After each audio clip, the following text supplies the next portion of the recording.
தேசிய வாக்காளர் தினத்தை முன்னிட்டு திருநெல்வேலி மாநகராட்சி நெல்லை மண்டலம் டவுன் 25வது வார்டு மார்க்கெட் பகுதியில் பகுதி சபா கூட்டம் திருநெல்வேலி மாநகராட்சி மேயர் ராமகிருஷ்ணன் தலைமையில் நடைபெற்றது.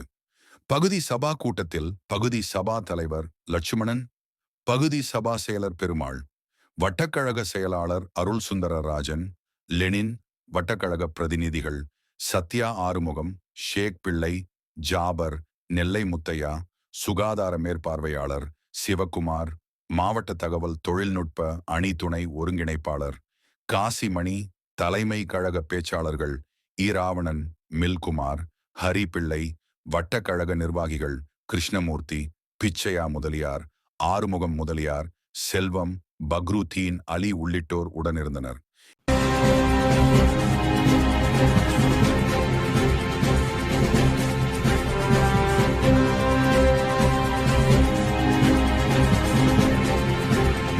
அந்த நிலையை உருவாக்கி கொடுத்துருக்கேன். அதே மாதிரி இந்த மாதிரி 4 ரதிவரையும் 45 லட்சம் ரூபாய்க்கு நீங்கள் லைட் அமைக்கப்படுகிறது. அதே மாதிரி ஆலயம் கொஞ்சம் பக்கத்தில் ஒரு அடி தணிஞ்சிருக்கு, சாலை உசந்திருக்கு. அதுக்கும் ஒரு கிட்டத்தட்ட ஒரு 20-30 கோடி ரூபாய்க்கு புதிய திட்டத்தை உருவாக்கி தந்திருக்கார் தலைவர். எதுக்காக நம்ம இந்த கேபிளை நீங்கள் அன்று தலைவர் எழுதி சொன்னார்னா, தஞ்சாவூரிலே ஒரு கிறிஸ்துவ சமுதாயத்துடைய அந்த தேர் வரும்போது அது என்னாச்சு, மேலே பட்டு அந்த தேர் இருந்து புலி சேதம் ஏற்பட்டது. இந்த மாதிரி வரக்கூடாது. ஆன்மீகத்துக்கு எதிரான அரசியல்கள் சிலவர்கள் குறிப்பிடுவார்கள்.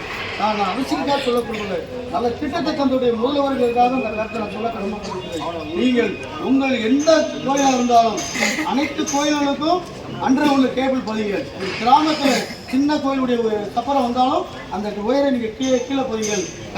ஒயர் மேலே வரக்கூடாது, கரண்ட் பாஸ் ஆகக்கூடாது. அதே மாதிரி முத அந்த திட்டத்தை தந்து நமக்கு அன்றவங்க பதிச்சு கொடுத்த தமிழ்நாடு முதலமைச்சர் வேறு நிலையம் போய் 2 நிமிஷம் கழிச்சு கரண்ட் இருக்கு. அப்போ உங்களுக்கு எல்லா நிம்மதியான தூக்கம், அந்த தூக்கத்தை ஏற்படுத்தி உங்களை தன்னுடைய தந்தையாக பார்த்துக்கிற தமிழ்நாடு முதலமைச்சருக்கு இந்த பகுதி சபா கூட்டம் மூலியமாக நான் நன்றி சொல்ல கடமைப்பட்டிருக்கிறேன்.